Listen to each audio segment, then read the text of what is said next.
Bismillahirrahmanirrahim. Assalamualaikum warahmatullahi wabarakatuh. Alhamdulillahirabbil alamin. Hamdan katsiran thayyiban barakan fi kama yuhibbu rabbuna wa yardah. Wa asyhadu an la ilaha illallah wahdahu la syarikalah wa asyhadu anna Muhammadan abduhu wa rasuluh. Allahumma shalli ala nabiyyina Muhammad wa ala alihi wa man tabi'ahum bi ihsanin ila yaumiddin. Allahumma inna nas'aluka ilman nafi'a wa rizqan thayyiba wa amalan mutaqabbala. Baik, Bapak Ibu sekalian, para jemaah yang mungkin senantiasa dirahmati dan diberkahi oleh Allah Subhanahu wa taala. Kesempatan malam hari ini kita bersyukur di Selasa pekan pertama ini kita akan melanjutkan kembali dua pembahasan kita. Yang pertama dari kitab Bulughul Maram karya Ibnu Hajar Al-Asqalani. Yang kedua pembahasan dari kitab Riyadhus Shalihin karya Imam Nawawi. Kali ini kita lihat Bulughul Maram. Pertama yang kita bahas kitab jihad. Ya, kitab jihad. Baik, kita lihat hadis pertama yang membicarakan tentang masalah jihad. An Abi Hurairah radhiyallahu anhu, dari Abu Hurairah radhiyallahu anhu, ia berkata bahwasanya Rasulullah sallallahu alaihi wasallam bersabda, "Man mata wa lam yakzu wa lam yuhaddits nafsahu bihi mata ala syu'batin min nifaq." Siapa yang mati sedangkan ia tidak pernah berjihad dan tidak mempunyai keinginan untuk jihad, ia mati dalam keadaan ia mati dalam salah satu cabang kemunafikan. Ia mati dalam salah satu cabang kemunafikan. Hadis ini muttafaqun alaih, diriwayatkan oleh Imam Bukhari dan Muslim. Pernah dengar hadis ini? Pak Nasir pernah dengar? Dari siapa? Sebelumnya saya dengar dari panglima perang di Indonesia waktu itu. Panglima perang jihad. Nah, itu sudah. Hadis ini baru saya ketemukan saat ini. Ya, beliau katakan dengan suara lantangnya, siapa yang mati tidak berperang dan tidak punya niatan untuk perang, maka dia mati dalam keadaan mati munafik. Langsung saya kaget ketika itu. Waduh, berarti saya munafik ini, belum mau perang. Nah, kita lihat terlebih dahulu apa yang dimaksudkan dengan jihad. Jihad itu berasal dari kata jahada yujahidu jihadan wa mujahadah, yaitu secara bahasa artinya bersungguh-sungguh mengeluarkan kemampuan. Bersungguh-sungguh mengeluarkan kemampuan.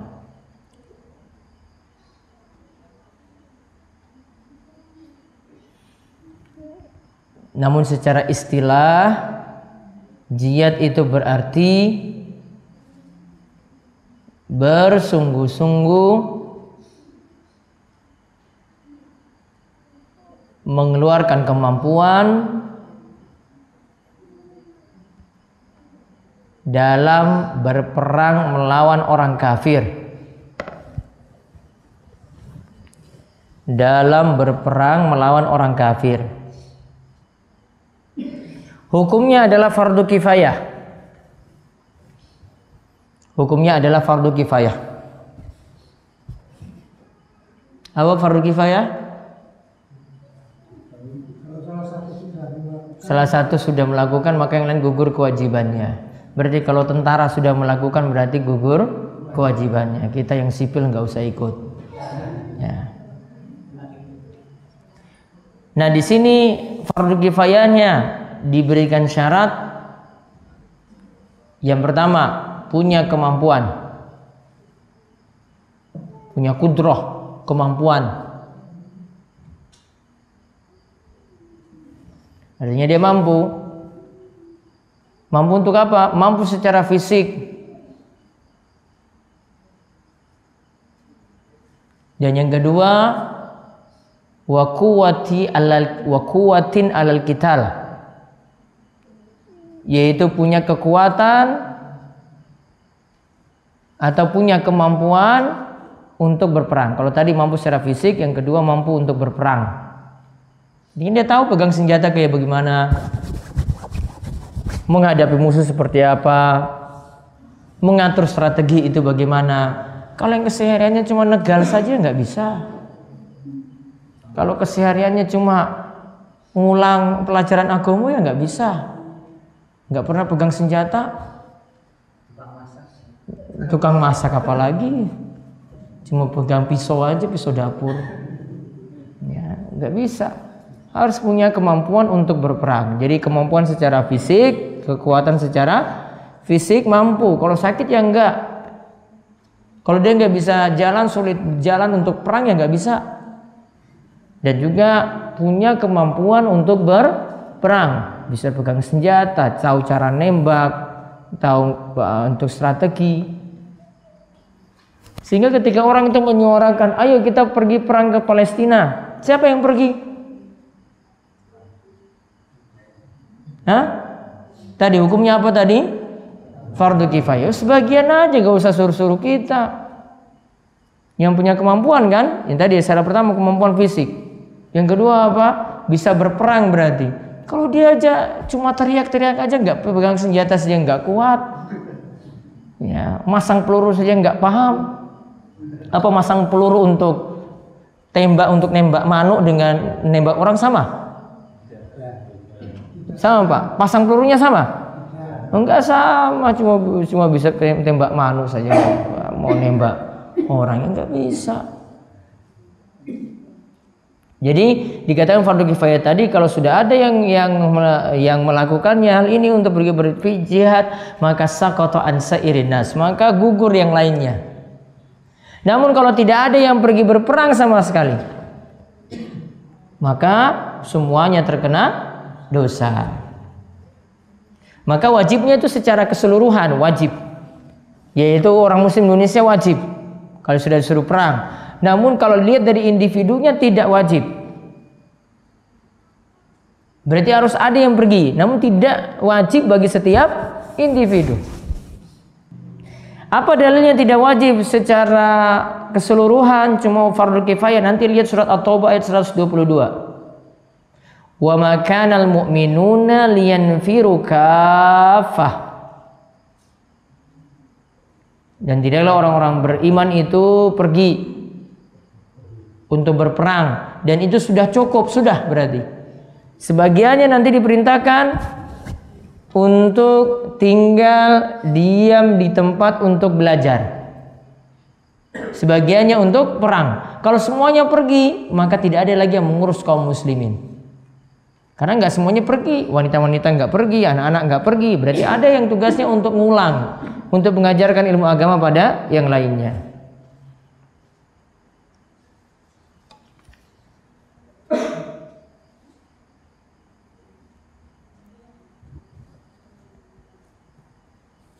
Kemudian tentang jihad di sini para ulama sebutkan jihad itu adalah sebaik-baik amalan. Jihad itu adalah sebaik-baik amalan. Karena Allah Subhanahu wa taala katakan dalam surat At-Taubah ayat 111, "Innallaha ashtara minal mu'minina anfusahum wa amwalahum bi anna lahumul jannah." Sesungguhnya Allah membeli dari jiwa-jiwa orang beriman dan dari harta-harta mereka yang mereka keluarkan, jiwa yang mereka keluarkan, harta yang mereka keluarkan untuk jihad, bahwasanya mereka akan diganti dengan surga, akan mendapatkan balasan surga. Juga di antara keutamaannya misalnya disebutkan dalam hadis, inna fil jannati mi'ah darajah. Di surga itu ada 100 tingkatan. A'addahallahu lil mujahidina fisabilillah, yang Allah itu janjikan juga kepada para mujahid yang berjihad di jalan Allah. Ma baina darajataini kama baina samai wal ard. jarak antar setiap derajat, setiap tingkatan itu jaraknya bagaikan langit dan bumi. Totalnya tadi ada berapa tingkatan? 100.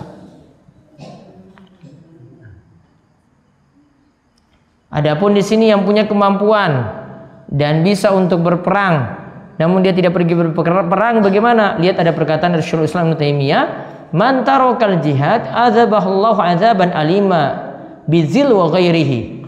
Siapa yang meninggalkan jihad, maka Allah itu akan memberinya siksaan yang pedih dan juga akan diberikan kehinaan dan selainnya. Wa nazal amru minhu fa'atahu li ghairihi, dan akan dicabut kenikmatan itu dari dirinya dan diberikan kepada yang lainnya. Fa inna hadzal din liman dzabba anhu, karena din ini bisa tegak, agama ini bisa tegak kalau orang itu membelanya.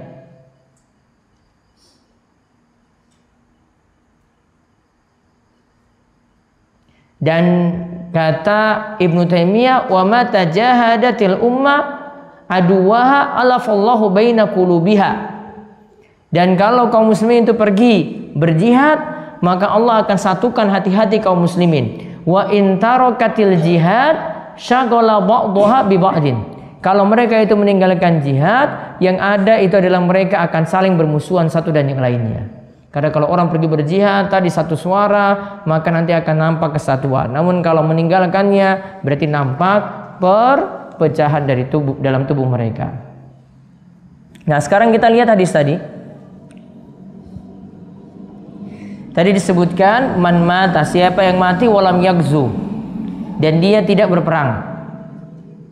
Yang dimaksudkan tidak berperang adalah dia tidak langsung berperang.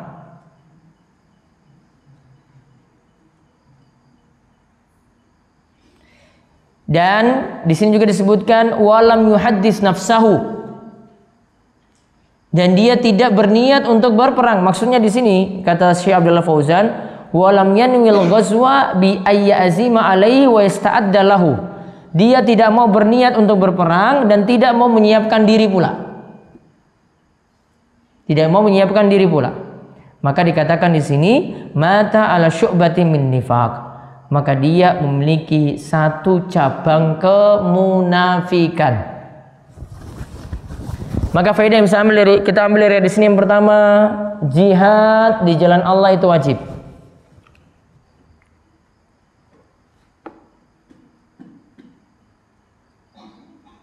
Jihad di jalan Allah itu wajib. Dan wajibnya apa tadi hukumnya? Fardu kifayah, wajib kifayah. Yang kedua, meninggalkan jihad dan lalai dari jihad merupakan tanda kemunafikan. Kemudian faedah yang ketiga, yang tidak mampu berjihad hendaklah tetap berniat untuk berjihad.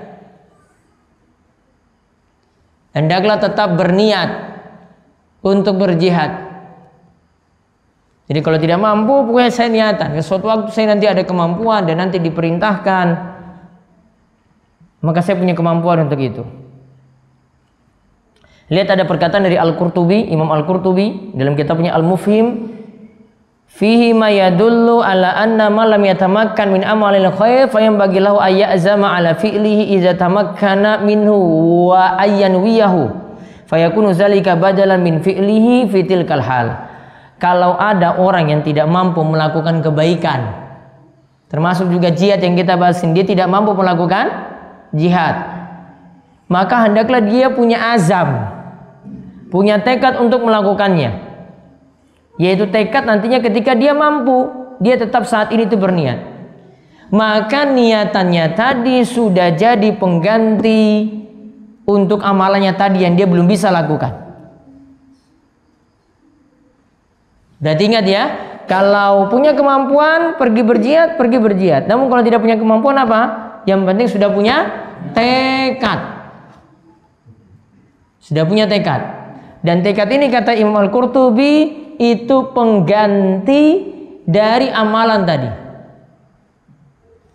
Sama juga ini berlaku umum apa yang dikatakan oleh Imam Al-Qurtubi ini untuk amalan yang lainnya juga. Siapa yang punya kemampuan berhaji maka pergilah haji. Kalau tidak mampu berarti apa? Bertekad atau berniat.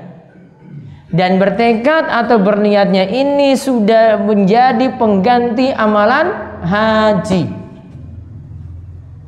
Jangan sampai tidak punya tekad atau tidak punya niatan sama sekali untuk berhaji. Ingat tuh kaidahnya tadi. Berarti kalau punya kemampuan, lakukan. Kalau tidak punya berarti apa?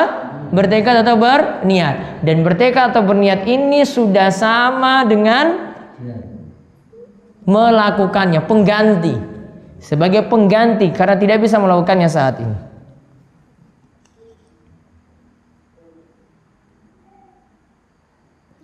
Nah, kemudian faedah berikutnya lagi, kenapa sampai disebut memiliki sifat munafik?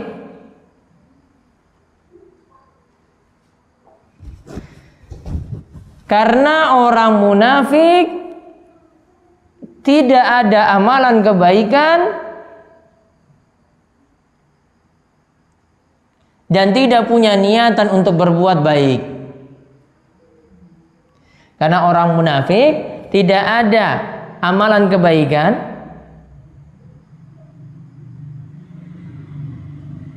dan tidak punya niatan untuk melakukan kebaikan. Dan tidak punya niatan untuk melakukan kebaikan. Berarti kalau kita sudah punya niatan, punya tekad, ya, maka sudah dikatakan itu pengganti tadi dari niatnya tadi, ya, pengganti dari amalan tadi. Berarti kalau tidak mampu berjihad, maka yang penting punya niatan untuk berjihad, maka sudah jadi penggantinya. Nah, kemudian hadis yang berikutnya dari Anas bin Malik radhiyallahu anhu, bahwasanya Nabi SAW itu bersabda, jahidul musyrikina bi amwalikum wa anfusikum wa alsinatikum. Perangilah, berjihadlah melawan orang musyrik dengan harta kalian dan dengan jiwa kalian dan dengan lisan kalian. Hadis ini diriwayatkan oleh Imam Ahmad dan An-Nasai dan disahihkan oleh Imam Al-Hakim. Intinya hadis ini hadis yang sahih, perawinya perawi yang thiqah. Faedah yang bisa kita ambil dari hadis ini, kita diperintahkan untuk berjihad melawan orang musyrik. Kemudian faedah yang kedua, jihad melawan orang musyrik bisa dengan 3 bentuk. Jihad melawan orang musyrik bisa dengan 3 bentuk. 1, jihad dengan harta. Bisa dengan 3 bentuk. 1, jihad dengan harta.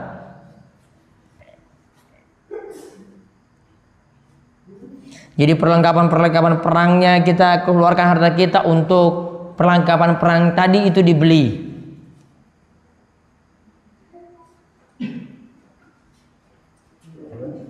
Kemudian yang kedua, bisa bentuknya jihad dengan jiwa.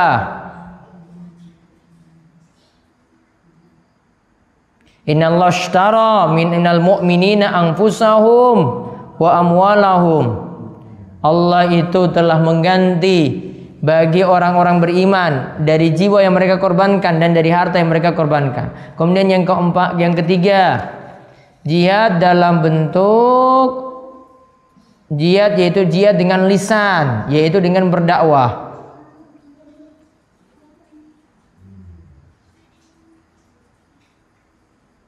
Yaitu dengan mendakwahinya, dengan memberikan penjelasan, dengan menjelaskan kebatilan agama mereka.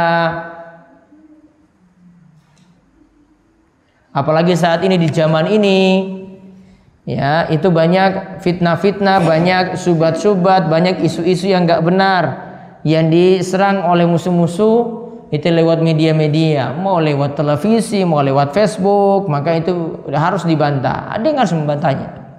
Maka ada yang mempelajari kristologi, boleh. Ada yang mempelajari khusus tentang masalah ini untuk menyerang pemikiran, untuk mengkonter pemikiran mereka.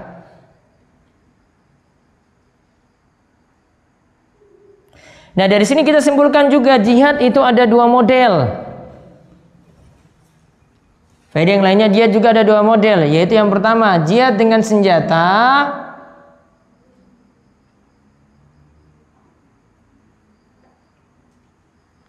Dan yang kedua, jihad dengan lisan.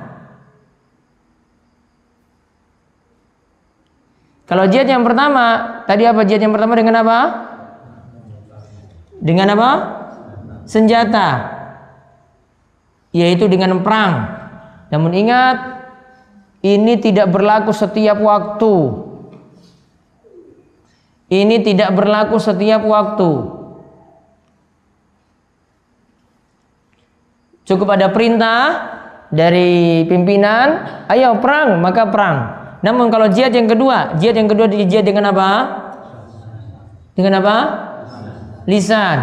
Maka jihad ini berlaku setiap waktu untuk orang-orang yang istimewa melakukannya. Berarti dengan apa kalau kita jihad dengan dakwah? Pertama kali dengan nuntut ilmu, ngaji. Ngaji ini termasuk bentuk jihad pula. Dalilnya kata Imam Ibnul Qayyim, jihad itu dua model tadi di surat At-Tahrim ayat ke-9 kalau tidak salah. Ya, ayat ke-9. Ya ayuhan nabiyyu jahidil kuffara wal munafiqina waghluz alaihim.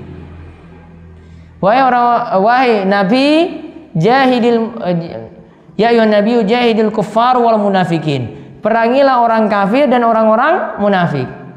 Coba lihat, orang kafir diperangi itu tadi yang kita bahas dengan pedang, dengan senjata. Namun kalau orang munafik tidak bisa dengan senjata, namun harus dengan hujjah, harus dengan ilmu, lawannya harus dengan ilmu. Padahal disuruh nyerang dua orang ini. Yang pertama dengan orang kafir, perang berarti. Yang kedua dengan orang munafik. Orang munafik nggak nampakkan dia itu secara lahiriah munafik, enggak. Namun pemikirannya, ya pemikirannya itu yang dikonter. Nganggap dia berikan isu setiap agama itu sama. Memberikan isu lagi, tidak hanya Islam saja yang benar. Ya, ini kan berarti isu pemikiran yang dia itu berikan. Maka harus dikonter juga dengan apa? Dengan ilmu. Gak bisa dengan senjata. Kalau dengan orang munafik gak bisa. Karena orang munafik itu bisa dalam tubuh umat Islam. Orang munafik itu bisa dalam tubuh umat Islam. Jadi jihad ada dua model tadi kata Ibnul Qayyim dalam kitabnya Miftah dari Sa'adah. Juz pertama, yaitu jihad yang pertama dengan senjata. Semuanya bisa lakukan. Mau orang yang sholat, orang yang tidak sholat bisa jihad dengan itu. Namun cuma dilakukan pada waktu tertentu. Sedangkan yang kedua, jihad dengan ilmu. Jihad ini setiap waktu. Namun orang-orang yang khusus saja di sini, orang-orang yang istimewa yang bisa melakukannya, yang berilmu, yang bisa melakukannya. Dan ini jadi dalil juga keutamaannya orang yang berilmu. Karena kejahilan itu banyak saat ini. Orang munafik itu banyak saat ini. Perlu dikonter, perlu diatasi pemikirannya dengan menggunakan ilmu. Dan Ibnu Qayyim membahas hal ini, membawa ayat itu ketika menunjukkan keutamaan orang berilmu. Ya, ketika menunjukkan keutamaan orang berilmu. Nanti bisa melihat hal ini di majalah Al-Furqan edisi Rabiul Awal insyaallah. Sudah, itu yang kita bahas dari Bulughul Maram. Selanjutnya kitab Riyadhus Shalihin.